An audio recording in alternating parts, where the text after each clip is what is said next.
Je payais 1200 € de loyer, mais mes parents ont changé les serrures et jeté mes affaires. Pas de supplication, j'ai foncé au tribunal. Vendredi, un huissier leur a remis des papiers qui les ont rendus malades. Je m'appelle Amélie. J'ai 26 ans. Je suis infirmière de nuit. Ce matin-là, je terminais une garde de 12 heures aux urgences. Mes mains sentaient encore les gants en latex et le savon de l'hôpital. Mon père avait changé toutes les serrures de la maison pour laquelle je lui payais 1200 € par mois pour y vivre. Puis il m'a envoyé un texto, « Ta chambre est pour Manon maintenant. Viens chercher tes affaires sur la pelouse. Ne fais pas de scène. » Mes affaires sur la pelouse comme un jour de ramassage des ordures. Le vendredi, un huissier de justice se tenait sur son perron avec une pile de papiers. Ce que ces papiers disaient a obligé mon père à s'asseoir physiquement sur les marches. Mais le vrai coup dur est arrivé 6 semaines plus tard, sous la forme d'une simple enveloppe blanche avec la mention « Direction générale des finances publiques » dans le coin. Le matin où tout ce que je pensais savoir sur la famille s'est effondré. J'étais retourné vivre à la maison après l'école d'infirmière. C'était il y a 3 ans. Non pas parce que je ne pouvais pas me permettre un loyer ailleurs. Je le pouvais, mais parce que mon père, Gérard Dubois, m'avait fait asseoir à la table de la cuisine un dimanche et m'avait dit « Pourquoi gaspiller de l'argent avec des inconnus quand tu peux aider la famille ?» Cela semblait logique à l'époque. J'avais 23 ans, je débutais à l'hôpital communautaire Sainte-Anne, enchaînant les gardes de nuit aux urgences. L'idée de rentrer dans un endroit que je connaissais déjà, avec de la nourriture dans le frigo et une machine à laver qui ne mangeait pas de pièces, semblait pratique, voire intelligente. Nous avons donc conclu un arrangement. 1200 € par mois. Le premier du mois, pas de bail, pas de contrat, juste une poignée de main et un virement Lydia. J'écrivais le loyer dans le libellé à chaque fois. 1200 €. C'était plus qu'un 2 pièces dans notre quartier. Je le savais. Mais je me disais que j'investissais dans la famille, que j'aidais pour le prêt immobilier, que j'étais une bonne fille. Voici à quoi ressemblait le fait d'être une bonne fille. Je faisais des gardes de 12 heures la nuit, rentrais à 7 heures du matin et préparais le petit déjeuner pour toute la maison avant d'aller dormir. Toast, café sur la table à 7h30. Je faisais la lessive le mercredi. Je nettoyais les salles de bain le samedi. Je sortais les poubelles parce que personne d'autre ne s'en souvenait. Personne ne disait merci. Pas une seule fois. Je n'exagère pas. Pas une seule fois en 3 ans. Ma sœur Manon, 23 ans, 2 ans de moins que moi, vivait dans la chambre en face de la mienne. Elle ne payait rien. 0. J'ai posé la question à mon père une fois, prudemment. De la manière dont on pose une question dont on connaît déjà la réponse. Il n'a même pas levé les yeux de la télé. Elle se cherche encore, Amélie. Ne sois pas mesquine. Je me suis dit que c'était temporaire, qu'il verrait à quel point je travaillais dur. Je me trompais sur beaucoup de choses à l'époque, mais c'est sur ce point que je me trompais le plus. Manon s'est fiancée en février. Son petit ami, Thomas Bernard, 25 ans, qui travaillait chez un concessionnaire Renault sur la Nationale 7, l'a demandé en mariage chez Léon de Bruxelles le jour de la Saint-Valentin. Manon a posté 14 photos, 312 j'aime. Mon père a réagi comme si elle avait gagné le prix Nobel. En une semaine, Gérard organisait une fête de fiançailles. À la maison, 30 invités, tantes, oncles, cousins, voisins, les copains de poker de Gérard. Il a commandé une bannière personnalisée sur Etsy. Il a passé un samedi entier à repeindre le salon. Gridou, le choix de Manon. Je l'ai regardé transporter les pots de peinture depuis le garage. 2 ans plus tôt, je lui avais demandé de repeindre ma chambre. Le plafond avait une tache d'humidité marron de la taille d'une assiette. Il avait dit qu'il s'en occuperait. Il ne l'a jamais fait. Et le voilà, 2 couches, du ruban de masquage bleu sur toutes les plaintes, sifflotant en travaillant. Manon a traversé le salon pendant que je nettoyais le sol de la cuisine pour la fête. Amélie, tu peux faire ces petits canapés au concombre? Tu es douée pour ces trucs. Pas peux-tu aider? Pas ça te dérangerait? Juste tu es douée pour ces trucs. J'ai dit, bien sûr, parce que je disais toujours bien sûr. La semaine avant la fête, je suis rentré d'une garde et j'ai trouvé Gérard debout dans l'encadrement de la porte de ma chambre avec un mètre ruban. Il mesurait le mur où se trouvait mon bureau. Qu'est-ce que tu fais? Je réfléchis juste à du rangement. Il a enroulé le maître ruban et est passé devant moi sans un mot de plus. Je suis resté là, dans l'embrasure de la porte, encore en blouse d'infirmière, et j'ai ressenti quelque chose que je ne pouvais pas encore nommer. Rangement. C'est le mot qu'il a utilisé. Je n'y ai pas réfléchi à 2 fois. J'aurais dû. Mardi 11 mars. J'ai pointé ma sortie de Sainte-Anne à 6h52. La garde avait été difficile. Un accident de moto à minuit. Une grand-mère en arrêt cardiaque à 3h du matin. Nous l'avons récupérée, mais de justesse. Mes mains ont été stables pendant 12 heures. Elles n'ont commencé à trembler que lorsque j'ai tourné dans ma rue. J'ai d'abord vu les cartons. Des cartons sur la pelouse. 3 sacs poubelles noirs à côté. Un panier à linge renversé sur le côté. Mes vêtements se déversant sur l'herbe humide. Mes manuels d'infirmière empilés sur l'allée. Leur dos se gondolant dans la rosée du matin. J'ai cru qu'on nous avait cambriolés. Puis j'ai vu la serrure. En laiton neuf, encore brillante. J'ai mis ma clé dedans. Elle n'a pas tourné. J'ai réessayé. Rien. Mon téléphone a vibré. Un texto de mon père. Ta chambre est pour Manon maintenant. Viens chercher tes affaires sur la pelouse. Ne fais pas de scène. Je l'ai lu 3 fois. Mon pouce a survolé le bouton d'appel. Puis un deuxième texto est arrivé, de ma mère. Carole. Chérie, ton père a déjà décidé, c'est mieux comme ça. Mieux. C'est le mot qu'elle a utilisé. Mieux. Je me suis assise sur la marche du perron. Le béton était froid à travers ma blouse. Mon stéthoscope était encore autour de mon cou. J'ai regardé la pelouse, mes vêtements, mes livres, la petite boîte en bois où je gardais le pompon de mon diplôme universitaire et les boucles d'oreilles de ma grand-mère. Elle était assise dans une flaque. Je suis resté assise là pendant 11 minutes. Je le sais parce que j'ai regardé l'horloge de mon tableau de bord depuis l'endroit où je m'étais garé. 11 minutes de silence. Puis j'ai fait quelque chose que je n'avais jamais fait en 26 ans en tant que fille de Gérard Dubois. J'ai arrêté d'essayer d'être la gentille. Je ne suis pas entré. Impossible, évidemment. Alors, je me suis assise dans ma voiture et j'ai fait des maths. 3 ans, 12 mois par an, 1200 € par mois, 43 200 €. C'est ce que j'avais payé à Gérard Dubois pour vivre dans une chambre qu'il venait de donner au fiancé de ma sœur. Sans préavis, sans conversation, sans remboursement. J'ai vérifié mon compte d'épargne sur mon téléphone.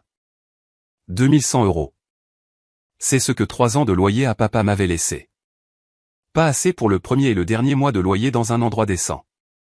Pas assez pour une caution. Pas assez pour un cadre de lit. J'ai regardé à nouveau la pelouse. Certaines de mes affaires étaient déjà abîmées. La rosée avait traversé le carton. Un album photo. Ma remise de diplôme d'infirmière. Mamie Hélène épinglant ma toque. Le bord inférieur était sombre d'humidité. Les pages allaient gondoler. Elles ne seraient plus jamais plates. Mon téléphone a sonné. Gérard. Je l'ai laissé sonner. 5 sonneries. Messagerie vocale. Il a laissé un message. Je l'ai écouté dans la voiture, vitre fermée. Amélie, ne sois pas dramatique. Viens chercher tes affaires avant que les voisins ne commencent à poser des questions. Et n'appelle pas ta grand-mère à ce sujet. Ça ne la regarde pas. N'appelle pas ta grand-mère. Il a dit ça comme un avertissement, comme s'il savait exactement qui prendrait mon parti et voulait la court-circuiter. J'ai coupé le moteur, j'ai fixé la maison que j'avais aidé à payer. J'ai fixé la nouvelle serrure en laiton, captant la lumière du matin comme un doigt d'honneur. Il l'avait prévu. Il a attendu que je sois parti. 12 heures de nuit, la garantie de ne pas rentrer à l'improviste. Et il a déménagé ma vie sur la pelouse pendant que je posais des perfusions au bras d'inconnus. Cela a changé quelque chose en moi, silencieusement, définitivement. Je suis allé à l'hôpital, non pas parce que j'avais une garde, mais parce que c'était le seul endroit où je me sentais en sécurité. La salle de repos du 3e étage a un canapé qui sent le café brûlé et le vinyle. Je me suis assise là et j'ai pleuré, pas des sanglots, juste des fuites. Des larmes coulant sur ma blouse pendant que je tenais un gobelet en carton rempli d'eau que je n'ai jamais bu. Delphine Costa m'a trouvé à 8h15. Delphine est infirmière en chef de l'équipe de jour. 34 ans, d'origine portugaise, un vrai caractère, mariée à un homme dont le métier est d'argumenter. Elle m'a jeté un regard et a fermé la porte de la salle de repos. Parle. Je lui ai tout raconté. Les serrures, le texto, la pelouse, les cartons. Delphine n'a pas dit « je suis désolé ». Elle n'a pas dit « c'est terrible ». Elle a posé une question à laquelle je ne m'attendais pas. Tu le payais par Lydia ou un autre service? Lydia, tous les mois. Qu'est-ce que tu écrivais dans le libellé? Loyer. Delphine a sorti son téléphone et a appelé son mari Marc sur le champ. Elle l'a mis sur haut-parleur. Marc Costa, avocat spécialisé en droit immobilier, 7 ans d'expérience, spécialisé dans les litiges entre locataires et propriétaires. Il m'a posé 3 questions. Avais-je un bail? Non. Depuis combien de temps je payais? 3 ans. Avais-je une preuve de paiement? Oui. 36 transactions Lydia. Chacune libellée au loyer. La ligne est restée silencieuse un instant. Il vient de procéder à une expulsion illégale d'une locataire de fait, a dit Marc. C'est une infraction dans votre région. Peu importe que ce soit la famille. Peu importe qu'il n'y ait pas de bail écrit. J'ai fixé le téléphone. Qu'est-ce que je dois faire? Fais une capture d'écran de chaque transaction Lydia ce soir. Absolument toutes. Et quoi que tu fasses, ne supprime pas ce texto qu'il t'a envoyé. Marc a dit une dernière chose avant de raccrocher. Est-ce que votre père a déclaré ses revenus locatifs sur ses impôts? Je ne connaissais pas la réponse, mais j'avais le sentiment qu'il la connaissait déjà. J'ai essayé une dernière fois, une ultime fois. Parce que je me le devais, la certitude d'avoir demandé avant d'agir. Mardi soir, assise dans la chambre d'amis de Delphine, j'ai chargé mon téléphone et j'ai appelé Gérard. Il a décroché à la 2e sonnerie. Papa, il faut que je te parle de la chambre. Il n'y a rien à dire. La décision est prise. Je te paie un loyer depuis 3 ans. Tu aidais pour le prêt immobilier. Ce n'est pas un loyer. Tu m'as envoyé un texto au loyer dû avant le 5 minutes. Chaque mois, papa. Silence. 3 secondes complètes. J'ai compté. Ne déforme pas mes propos, Amélie. J'ai besoin de 30 jours. C'est tout ce que je demande. Ta sœur a besoin de la chambre maintenant. Tu as 26 ans. Débrouille-toi. Clic. Il m'a raccroché au nez. Gérard Dubois, l'homme qui m'a appris à dire s'il vous plaît et merci, qui m'a donné une fessée une fois pour avoir claqué une porte parce qu'on ne manque pas de respect à cette maison, a raccroché au nez de sa fille qui demandait un préavis de 30 jours. J'ai posé le téléphone sur la table de chevet. Mes mains étaient stables. Je l'ai remarqué. 10 minutes plus tard, mon téléphone a de nouveau vibré. Pas Gérard. Manon. Salut Amélie. Tu peux venir chercher le reste de tes affaires demain matin? Thomas installe son bureau. Le bureau de Thomas. Dans ma chambre, la chambre avec la tache d'humidité que mon père n'a jamais repeinte pour moi, mais qu'il a repeinte en 48 heures pour ma sœur. Je n'ai pas répondu à Manon. J'ai ouvert mon application bancaire à la place. J'ai fait défiler 3 ans de virement Lydia.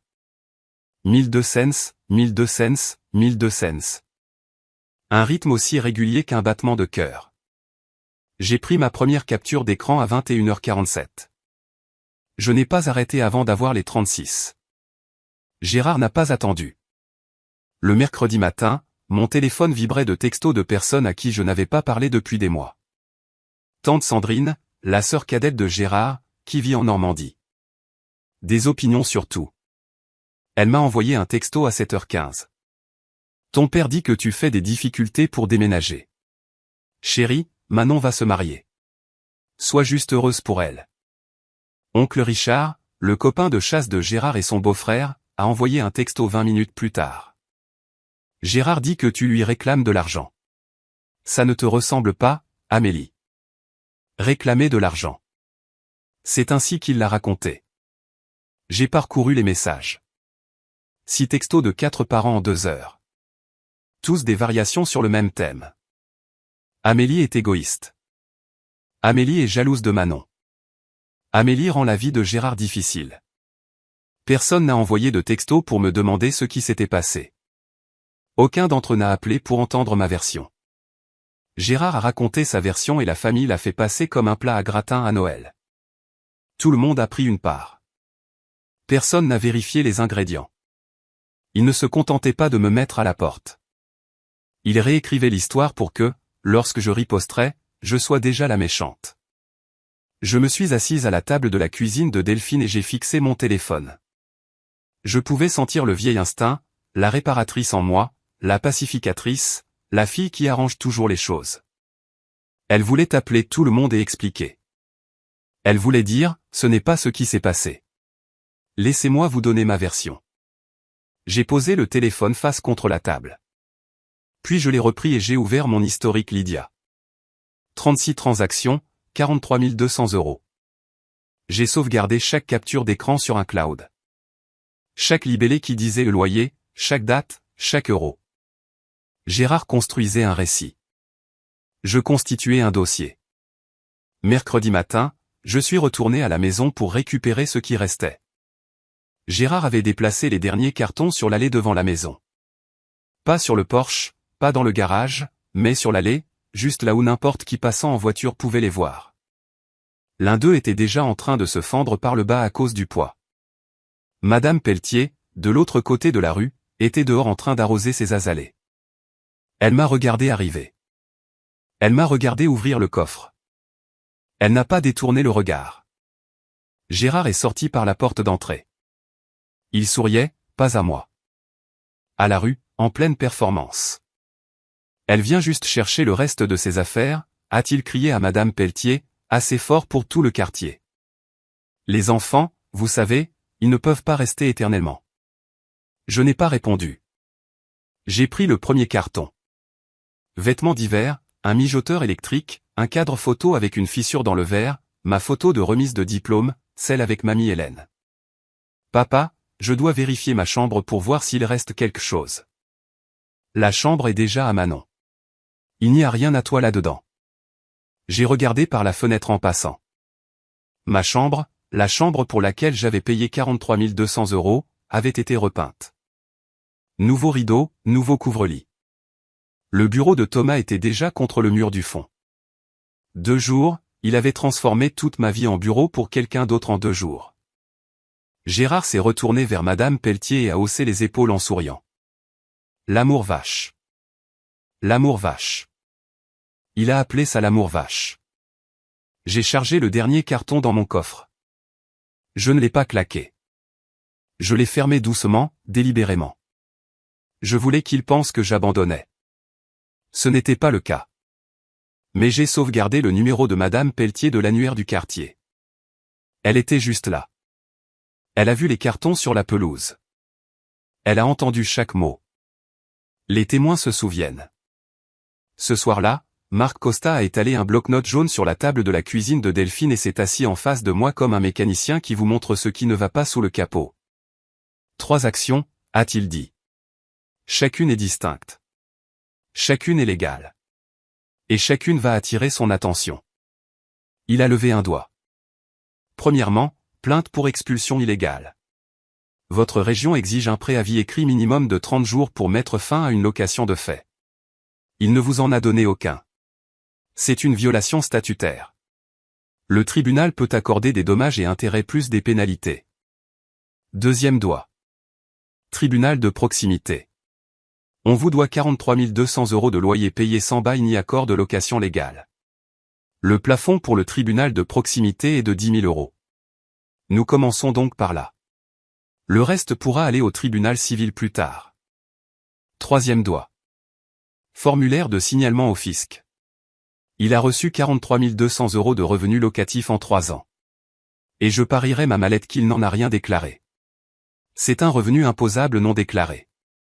J'ai fixé le bloc-notes. 3 points. 3 lignes qui pourraient démanteler tout le sens de l'autorité de mon père. Le fisc, ai-je dit doucement. Ça pourrait le détruire. Marc n'a pas scié. Il n'a pas hésité quand il a jeté votre vie sur la pelouse. Delphine a posé un verre d'eau devant moi. Tu n'es pas cruelle, Amélie. Tu es précise. J'ai ouvert mon ordinateur portable. Le dossier était déjà prêt. Je l'organisais depuis mardi soir. 36 captures d'écran Lydia, des relevés bancaires avec les dates correspondantes. Le texto de Gérard. Loyer dû avant le 5. Le texto d'expulsion. Ta chambre est pour Manon maintenant. Une chronologie des événements. Manuscrite. Datée. Marc a examiné chaque fichier. Quand il a terminé, il a fermé l'ordinateur portable et a hoché la tête. Imprimez tout. 2 copies. Nous allons chez le notaire jeudi matin.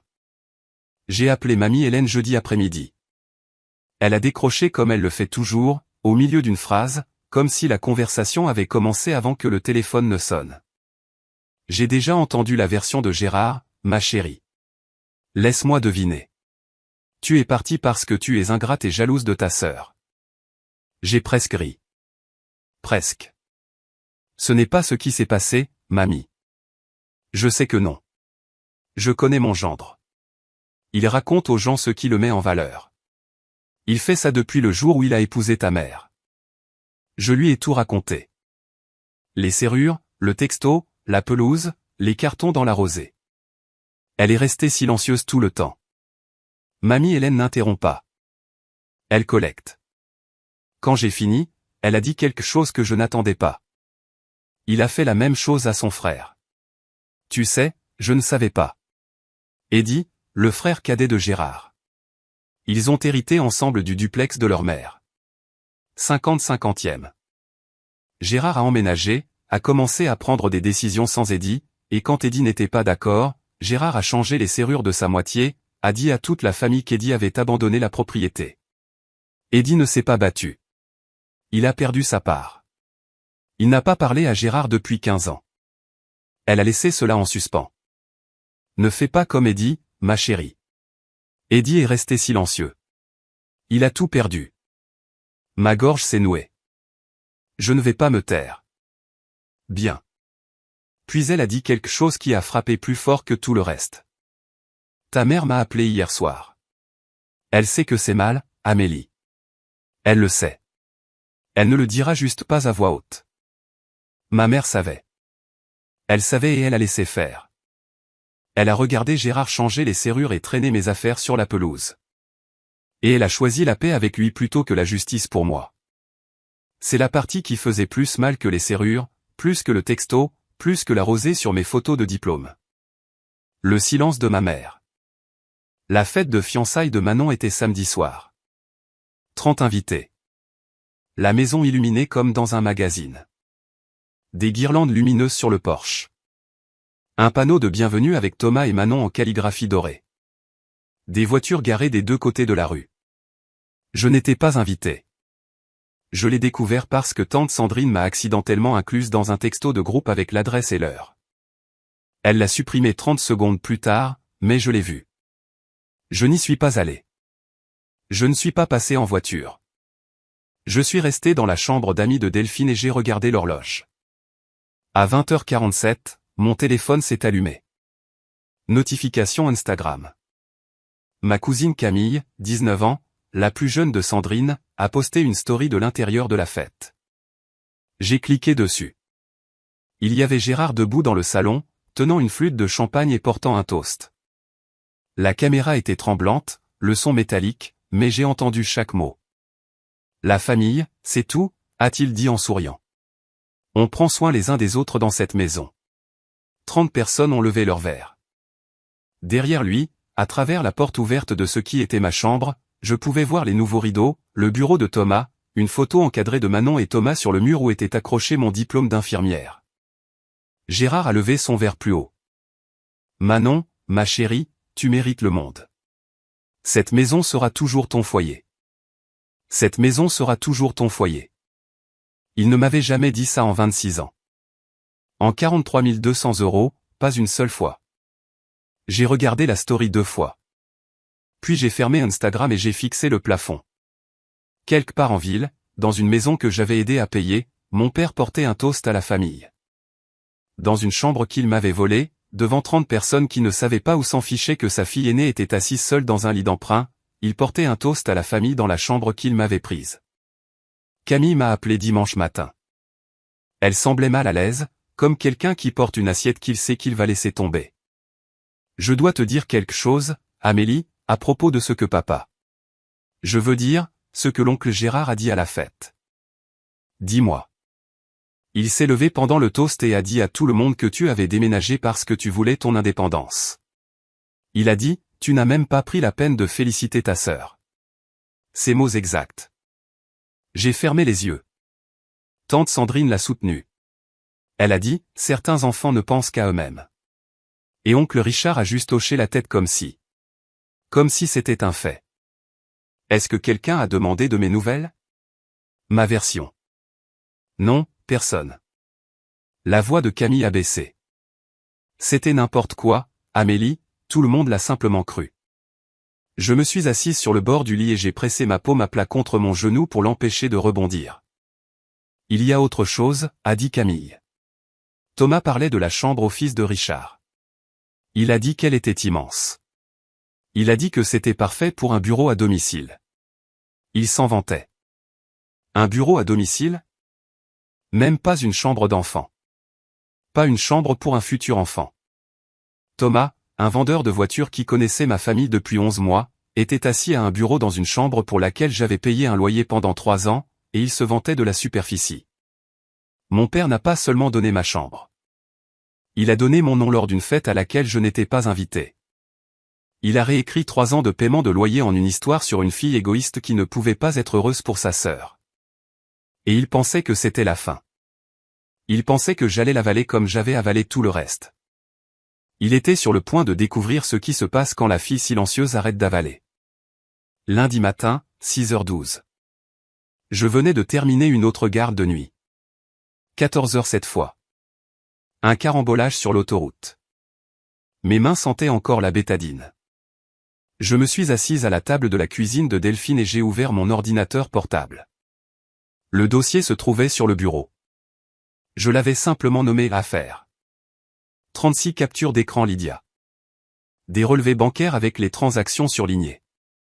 Les textos de Gérard capturés, horodatés, sauvegardés sur le cloud, les copies notariées que Marc m'avait aidé à préparer, une chronologie manuscrite de chaque événement depuis le 11 mars.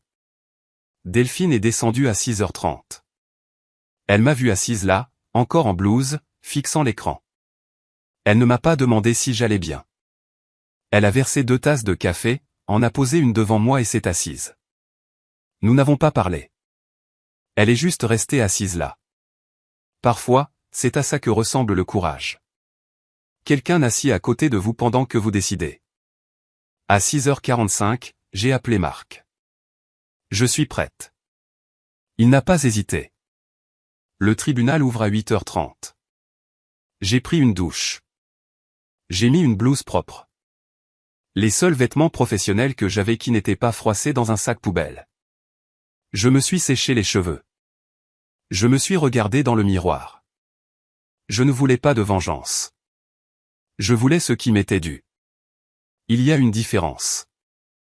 La vengeance est bruyante. La vengeance est un appel téléphonique à minuit, une scène à une fête, une publication sur Facebook. Ce que je voulais, c'était des papiers, de la documentation, un juge lisant le mot au loyer 36 fois de suite et demandant à mon père de s'expliquer. J'ai pris le dossier. Delphine se tenait à la porte. Je serai là quand tu reviendras. J'ai conduit jusqu'au tribunal, les vitres baissées. L'air de mars, froid et vif. Mes mains étaient stables sur le volant. Elles l'avaient été toute la nuit. Elles n'allaient pas se mettre à trembler maintenant. Le palais de justice du comté est un bâtiment trapu en briques sur la rue du Marronnier, avec un détecteur de métaux à l'entrée et des néons qui donnent à tout le monde l'air fatigué. Je suis arrivé à 8h22. Il y avait 4 personnes devant moi au guichet du greffe. Je faisais la queue, tenant une enveloppe Kraft assez épaisse pour paraître importante. Ma blouse avait encore le pli de l'hôpital. Quand je suis arrivé au comptoir, une femme avec des lunettes de lecture et un badge indiquant Dolores m'a regardé comme les greffiers regardent tout le monde. Patiente, neutre, prête à s'ennuyer. Qu'est-ce qu'on dépose aujourd'hui? 3 choses, ai-je dit. Une plainte pour expulsion illégale, une requête pour le tribunal de proximité, et j'ai besoin des formulaires pour un signalement au fisc. Dolores a haussé un sourcil. Justin. J'ai ouvert l'enveloppe et j'ai tout étalé. Les captures d'écran Lydia, 36 pages, chronologiques, les messages textes imprimés et notariés. Les relevés bancaires, la chronologie. Elle a mis ses lunettes de lecture et a feuilleté la pile. Lentement, attentivement, page par page. C'est votre père, a-t-elle demandé en lisant le texto. Ta chambre est pour Manon maintenant. Oui, madame. Elle a levé les yeux vers moi, pas avec pitié, mais avec quelque chose qui ressemblait presque à du respect. C'est plus de documentation que la plupart des gens n'en apportent pour un divorce. Vous avez une trace écrite que la plupart des avocats en droit locatif envieraient. Il l'a créée lui-même, ai-je dit. Chaque libellé Lydia dit est loyer. Chaque texto confirme l'arrangement. Dolores a hoché la tête. Le plafond du tribunal de proximité dans cet état est de 10 000 euros. Vous voudrez vous renseigner sur le tribunal civil pour le reste. Je sais. C'est le début. Elle a tamponné le premier formulaire, puis le deuxième, puis le troisième.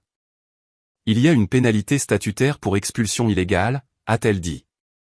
En plus des dommages et intérêts qui vous seront accordés. J'ai signé mon nom 3 fois. Ma main n'a pas tremblé une seule fois. Vendredi, 4 jours plus tard. Je n'étais pas là quand c'est arrivé. J'étais au travail. Une autre garde de nuit. Encore 12 heures de moniteur qui bip et de miséricorde fluorescente. Mais Marc m'a appelé à 9h14 avec les nouvelles. L'huissier de justice est arrivé chez Gérard à 8h45 du matin. Une voiture banalisée, un uniforme, en plein jour. Gérard était dans l'allée en train de charger des chaises pliantes dans le garage, reste de la fête de fiançailles, toujours pas rangée. Oncle Richard était sur le porche en train de boire un café. Tante Sandrine était visible par la fenêtre de la cuisine. L'huissier a remonté l'allée, les papiers à la main. Gérard Dubois. Oui. Vous avez une assignation. Gérard a pris les papiers. Selon Richard, qui l'a dit à Sandrine, qui l'a dit à Camille, qui me l'a dit, le visage de Gérard est devenu rouge avant même d'avoir fini la première page. Il a feuilleté la pile, debout là, dans l'allée. Plainte pour expulsion illégale, convocation au tribunal de proximité pour 10 000 euros, et l'avis de saisine du fisc. Il s'est assis sur les marches du porche, lourdement, comme si ses genoux venaient de lâcher. Richard a posé sa tasse de café. Gérard, qu'est-ce que c'est? Gérard n'a pas répondu. Il continuait de fixer les papiers, les retournant encore et encore comme si les relire pouvait changer ce qu'il disait. Sandrine est sortie par la porte d'entrée. Qu'est-ce qui se passe? C'était qui? Gérard a levé les yeux. Sa voix s'est brisée sur le premier mot. Elle me poursuit en justice. Ma propre fille me poursuit en justice. Pendant 30 ans, la parole de Gérard Dubois avait fait loi dans cette famille. Il décidait qui mangeait ou à Noël. Il décidait quand la lumière du porche s'éteignait. Il décidait à qui appartenait quelle chambre. Vendredi matin, debout dans sa propre allée avec son café qui refroidissait, il a découvert que la vraie loi n'était pas d'accord. Mon téléphone n'a pas cessé de sonner de toute la journée de vendredi. Oncle Richard a appelé en premier. J'ai décroché. Amélie, qu'as-tu fait? J'ai déposé ce qui était légal et exact, oncle Richard. C'est ton père. Et j'étais sa locataire pendant 3 ans. Il a raccroché. Tante Sandrine a appelé ma mère. Ma mère m'a appelé en pleurant. Pas de colère dans ses larmes. Juste le genre impuissant. Le son d'une femme qui a passé 30 ans à éviter le moment exact où elle se trouve. Amélie, s'il te plaît, peux-tu retirer ta plainte? Il n'y a rien à retirer, maman. C'est déposé. Puis Manon. Sa voix est sortie du téléphone comme une alarme de voiture. Tu ruines mes fiançailles. Tu le sais, n'est-ce pas? C'est parce que tu es jalouse. Ça a toujours été à cause de ta jalousie. C'est à propos de 43 200 euros et d'une expulsion illégale. Je verrai papa au tribunal, Manon. Elle a bredouillé quelque chose sur le fait que j'étais égoïste et dramatique. J'ai dit au revoir et j'ai posé le téléphone sur la table de chevet. Gérard a appelé en dernier. 21h18. Il n'a pas crié. Cela m'a surprise. Sa voix était tendue, sous pression. La voix d'un homme qui s'efforce de ne pas hurler. Tu fais entrer le fisc dans ma maison. Dans ma maison? Tu as mis mes affaires sur la pelouse. C'est la même énergie, papa. Cet argent, c'était entre nous. Ce n'était pas un revenu. Je suis resté silencieuse un instant. Alors je ferai attention à dire ça à voix haute. Il ne savait pas que j'enregistrais. Mon état autorise l'enregistrement avec le consentement d'une seule partie. Chaque mot qu'il venait de dire. Cet argent, c'était entre nous. Ce n'était pas un revenu, était maintenant un fichier audio horodaté confirmant qu'il avait reçu les paiements et les considérait comme non déclarables. Je lui ai donné 3 ans de respect. Il m'a donné un texto. Nous avions fini de négocier. 3 semaines plus tard, salle d'audience du tribunal de proximité, 2e étage, salle 204. C'était plus petit que ce que j'imaginais. Pas de box pour les jurés, pas de galerie, juste des rangées de bancs en bois, un bureau surélevé pour le juge, et 2 tables tournées vers l'avant. Ça sentait le polish et le vieux papier. Gérard était assis seul à la table du défendeur. Pas d'avocat. Il avait dit à Richard qu'il n'en avait pas besoin. Je ne vais pas engager un avocat pour me battre contre ma propre gamine. J'étais assise à la table du demandeur avec mon dossier Kraft et une chronologie imprimée. Marc m'avait préparé mais ne pouvait pas me représenter au tribunal de proximité. C'est uniquement pour les auto-représentations dans notre juridiction. Il était assis sur les bancs derrière moi. Derrière Gérard, Carole, agrippant son sac à main comme une bouée de sauvetage. Manon, les bras croisés, la mâchoire serrée, et au dernier rang, mamie Hélène. Elle avait pris un Uber. Personne ne l'avait invitée. Personne ne lui avait donné la date. Elle l'a appris par Camille et est venue quand même. La juge Hernandez était une femme d'une 50aine d'années avec des cheveux gris courts et des lunettes de lecture. Elle regardait par-dessus, pas à travers. Mademoiselle Dubois, présentez votre cas. J'ai exposé 36 transactions Lydia, chacune imprimée, datée, surlignée. Chaque libellé et loyer. J'ai montré les textos. J'ai montré la chronologie. J'ai parlé pendant 11 minutes sans élever la voix. La juge Hernandez s'est tournée vers Gérard. Monsieur Dubois, votre fille vous a-t-elle payé 1 200 € par mois? Gérard s'est agité sur sa chaise. Elle aidait pour la maison. Ce n'était pas un loyer. La juge a pris le message texte imprimé et l'a lu à haute voix. Loyer dû avant le 5. Ne sois plus en retard. Elle vous a regardé par-dessus ses lunettes. Vous avez utilisé le mot au loyer, monsieur Dubois. Elle a utilisé le mot au loyer. Les virements disent loyer. Selon toute norme raisonnable, il s'agissait d'une location. Gérard a ouvert la bouche. Rien n'en est sorti. La juge Hernandez n'a pas délibéré longtemps. Je statue en faveur de la requérante. Monsieur Dubois, vous avez établi une location au mois par vos propres paroles et votre conduite. Vous avez mis fin à cette location sans préavis légal. Vous avez procédé à une expulsion illégale.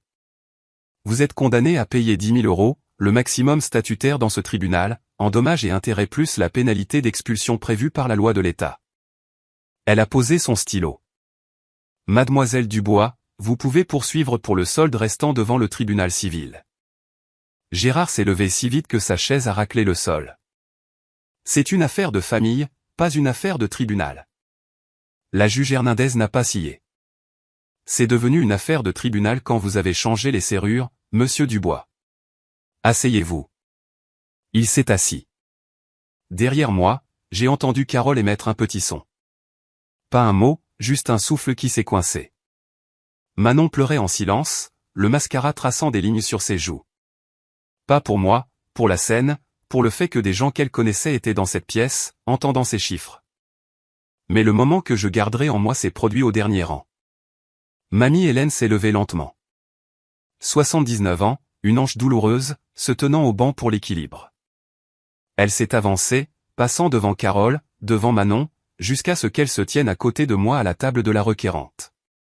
Elle n'a rien dit. Elle a juste pris ma main. Ses doigts étaient frais et stables. Puis elle s'est retournée et a regardé Carole. Je t'ai mieux élevé que ça, Carole. Tu as regardé faire. Le visage de ma mère s'est effondré. Elle a baissé les yeux sur ses genoux. Elle n'a pas argumenté. Elle ne s'est pas défendue. Elle est juste restée assise là, tenant son sac à main, se recroquevillant. Manon fixait le mur. Gérard fixait le sol.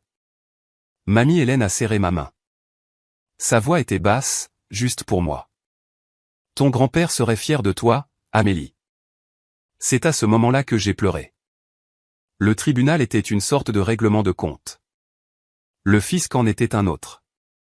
6 semaines après l'audience, Gérard a ouvert sa boîte aux lettres et a trouvé une simple enveloppe blanche. Pas de logo à l'extérieur, juste une adresse d'expéditeur à Clermont-Ferrand, et les mots « Direction générale des finances publiques » imprimés en petits caractères discrets.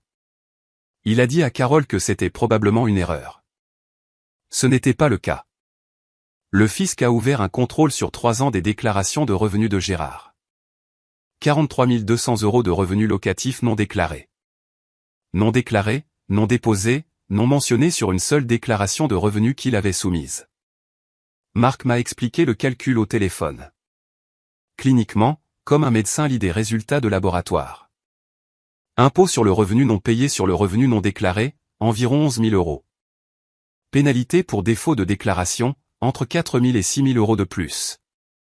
Intérêts accumulés sur 3 ans, environ 2 000 € de plus.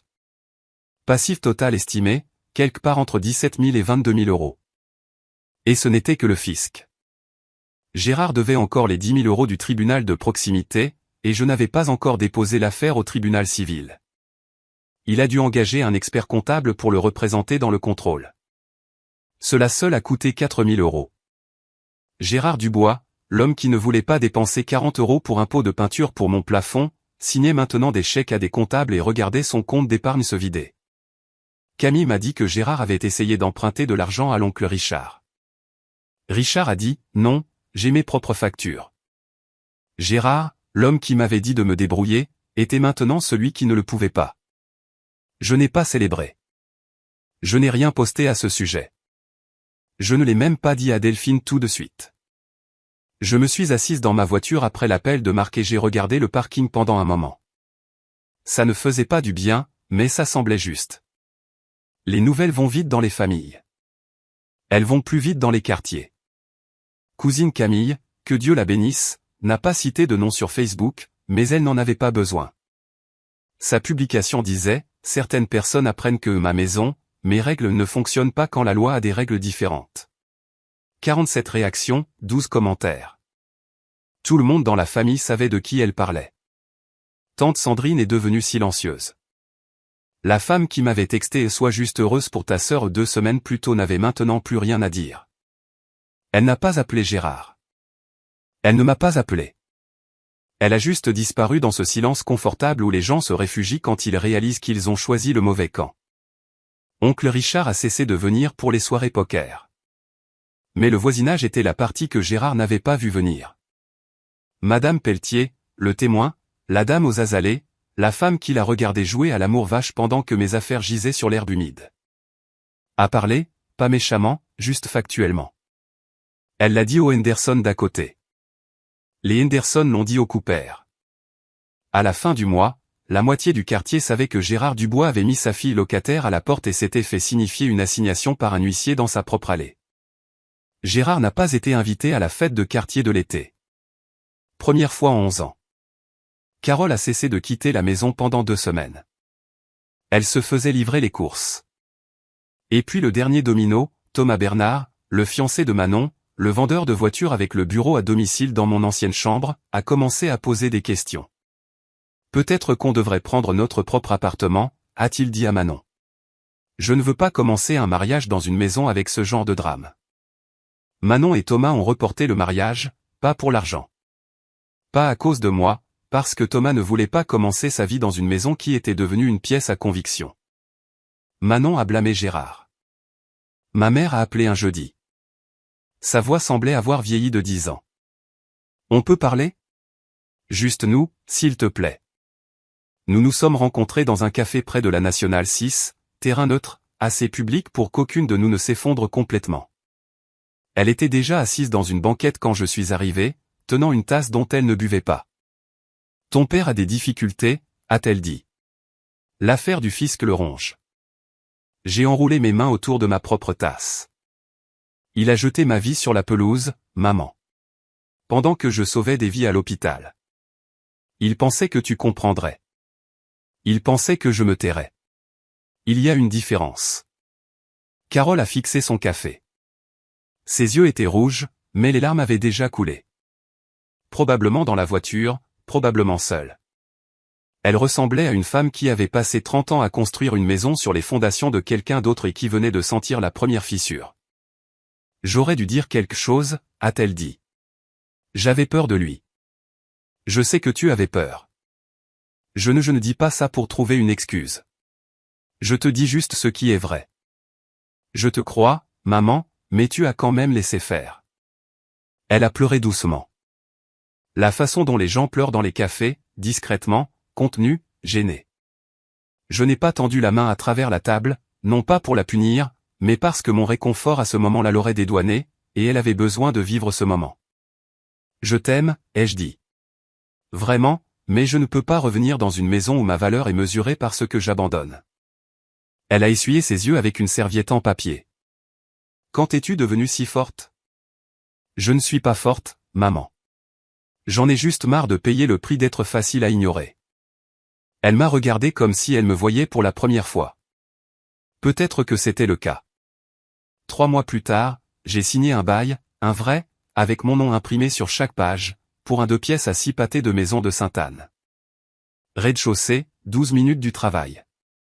Loyer, 890 € par mois, moins que ce que je payais à mon père. Le chèque du tribunal de proximité, 10 000 €, a été encaissé la même semaine. Je l'ai utilisé pour le premier et le dernier mois de loyer, une caution, un matelas et une table de cuisine d'occasion. Le reste est allé sur mon compte d'épargne. Mon épargne, à mon nom, sous mon contrôle. Delphine m'a aidé à déménager. Elle est arrivée avec son monospace, 3 paniers à linge de vaisselle donnés et un pack de Schweppes agrumes parce que le champagne, c'est pour les gagnants, et tu n'as pas encore fini. J'ai installé la chambre en premier, accroché les rideaux que Delphine avait trouvés chez Emmaüs, rangé mes livres d'infirmière sur une étagère qui n'appartenait à personne d'autre. Samedi après-midi, on a frappé. J'ai ouvert la porte et j'ai trouvé mamie Hélène dans le couloir, tenant une lampe. Elle était en laiton, ancienne, avec un abat-jour en verre vert. Le cordon avait été refait, probablement 2 fois. C'était la mienne quand j'ai vécu seule pour la première fois, a-t-elle dit. 1967, je veux que tu l'aies. Je l'ai branché ce soir-là. Elle projetait un cercle ambré et chaleureux sur la table de la cuisine. Le genre de lumière qui donne à une petite pièce l'impression d'être un foyer. Ce soir-là, je me suis assise à ma table. Ma table dans mon appartement derrière ma serrure et j'ai dîné seul. Reste de soupe et toast. Rien de spécial. Mais le silence était différent ici. Ce n'était pas le silence d'être ignoré. Ce n'était pas le silence de maintenir la paix. C'était le silence de la propriété. 1200 € par mois allaient autrefois à un homme qui ne me voyait pas. Maintenant, ça paie pour un endroit qui est à moi. Gérard a appelé un dimanche soir. 19h14. J'ai failli ne pas décrocher. Pas par colère. J'avais dépassé ça. Plutôt comme on hésite avant d'ouvrir une porte qu'on a déjà décidé de franchir. J'ai répondu. Amélie. Sa voix était différente. Pas douce. Gérard Dubois ne fait pas dans la douceur, mais les angles étaient arrondis. L'ordre avait disparu. Salut, papa. Je ne pensais pas que tu irais aussi loin. Je ne pensais pas que tu jetterais mes affaires sur la pelouse. Il a expiré. Longuement. Le genre de souffle qui emporte quelque chose de lourd. J'essayais de bien faire pour ta sœur. En me faisant du tort. Silence. 5 secondes. 6. Je l'ai laissé s'installer. Je ne l'ai pas comblé. Le fisc veut 22 000 €, a-t-il dit finalement. Il l'a dit comme quelqu'un annonce un diagnostic. Plat, factuel. Toujours sous le choc. Je suis désolé d'entendre ça, papa. Vraiment. Tu le es? Oui. Je ne veux pas que tu souffres. Je n'ai jamais voulu ça. Plus de silence. J'entendais la télé en arrière-plan. L'équipe TV. Un match de basket. La bande-son de chaque soirée que j'ai jamais passée dans cette maison. J'espère que tu trouveras une solution, ai-je dit. Je le pense vraiment, mais je ne reviendrai pas. Il n'a pas dit je t'aime. Il n'a pas dit je suis désolé. Il n'a pas dit tu le regretteras. Il a juste respiré à l'autre bout du fil. D'accord, a-t-il dit et a raccroché. C'était le mot le plus honnête qu'il m'ait dit depuis des années. Pas des excuses, pas une reddition, juste d'accord. Une reconnaissance que le terrain avait changé et qu'il ne pouvait pas le faire revenir en arrière. J'ai posé le téléphone et j'ai regardé la lampe d'Hélène briller sur la table.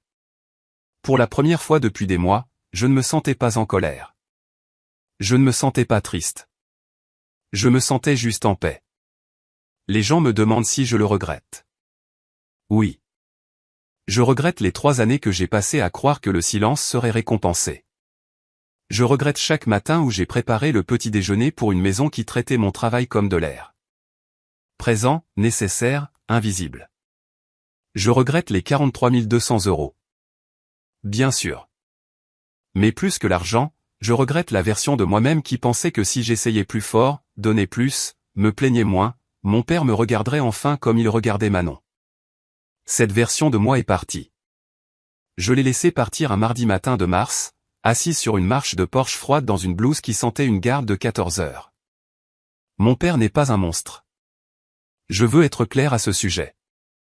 C'est un homme qui a confondu l'amour avec le contrôle et la gratitude avec l'obéissance. Il a construit une famille où sa parole était finale. Et quand quelqu'un l'a contesté légalement, calmement, avec 36 reçus, tout son royaume a tremblé. J'espère qu'il apprendra la différence. Mais lui enseigner n'est plus mon travail.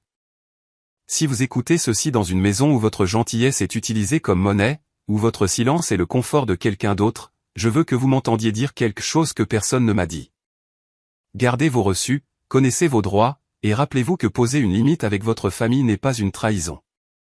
C'est la première chose que vous construisez lorsque vous décidez enfin de construire pour vous-même.